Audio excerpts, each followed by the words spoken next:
Hey everyone, I wanted to talk really quickly about your beliefs. What do you believe? And how do you think that those beliefs affect your daily life? Because I think a lot of us would be surprised to realize exactly how much they affect what we do on a day-to-day basis. A lot of people just think, well, my beliefs are my beliefs. We don't think about our beliefs until those beliefs are challenged.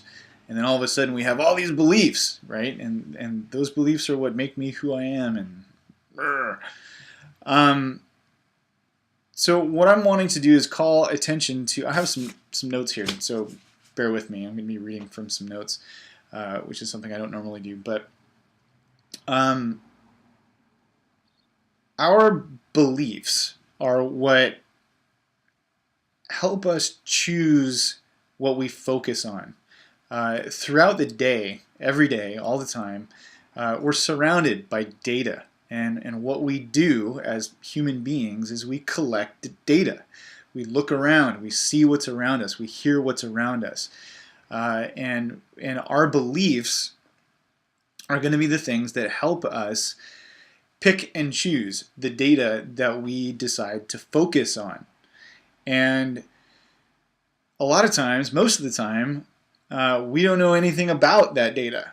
And so in order for us to focus on that data, we have to make up our own story around it. And so a lot of times we forget that there is fact and then there is our story. And so often we collapse the two to the point that we start to think that our stories are the facts when that's actually not the case. And that's going to affect your thoughts, which kind of puts you into this weird spiral, this circle. You know, you have our thoughts create our emotions. Our emotions affect our behaviors. Our behaviors affect our results. And our results affect our thoughts. And it keeps going around and around and around like that. And when your thoughts, when you do that, it brings me to this thing that I learned a long time ago called the ladder of inference. And for those of you like myself who didn't know what inference meant, inference means is the conclusion reached on the basis of evidence and reasoning. And I invite you this week, or even just today, to see how often you climb this ladder of inference. And I don't know if you can read my chicken scratch here. But we're going to start on the first rung at the bottom. We observe data, select the data, add meaning to it, make assumptions, draw conclusions, adopt beliefs, and then take actions. Right? So basically, we observe something. Let's just say, for the sake of this conversation, that you observe two people arguing, or you observe a woman who is being yelled at by a man. Okay?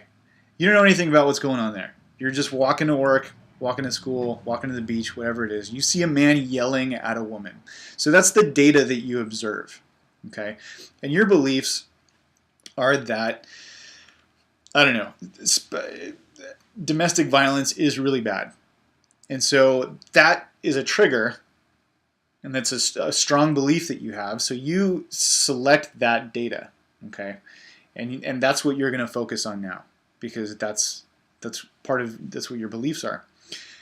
So you observe the data, you select the data, and then you add meaning to that data. Okay, and the meaning that you're putting on that argument that you know nothing about is that he is abusive to his wife. So you're assuming that that's his wife, and which brings me to the next rung on the ladder, which is making assumptions. So you're assuming that that's his wife, number one, and then you're assuming that he is abusive to her.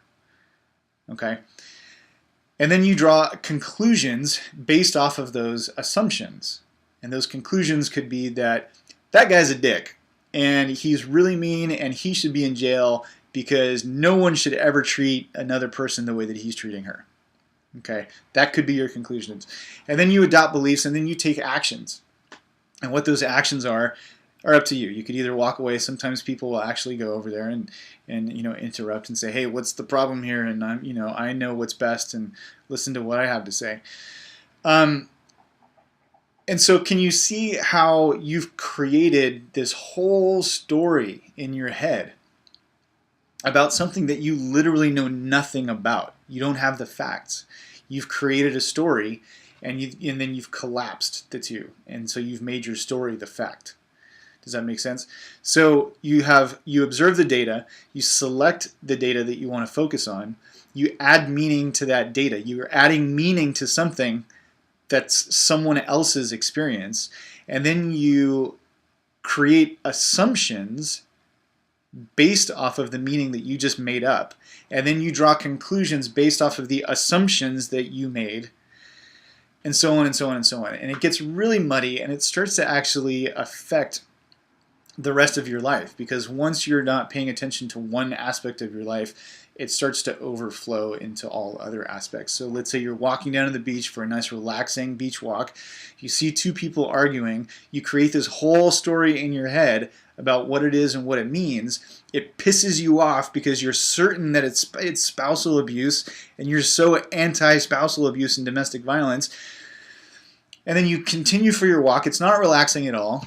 You end up going to work, and then you have other people interacting with you at work, and you're pissed off at them because you're still thinking about this whole thing. And meanwhile, none of that actually exists. So I invite you to pay attention to how often you might do this on a weekly basis or a daily basis, maybe even minute to minute. Some people do that. I tend to do that more often than I care to admit. But by noticing it, and noticing the trigger, and allowing yourself maybe a 10-second delay, a 10-second gap, that you can think to yourself, before you react, or before you say something, or before you do anything, allow yourself like a 10-second gap and think, okay, I'm triggered. Is this really true? Is this really happening? Is this what I'm making it out to be? Because maybe it's not. And if it's not, then why am I getting all worked up? So get the facts, and a lot of times it's really none of your freaking business. It's just not your business, and I know that it can be frustrating to see that and to think that way. But a lot of times people are just on their journey, and that's what they're going through, and it doesn't have anything to do with you. So don't make it about you. And I guarantee that your day is going to go a lot more smoothly. Thank you. Have a great day.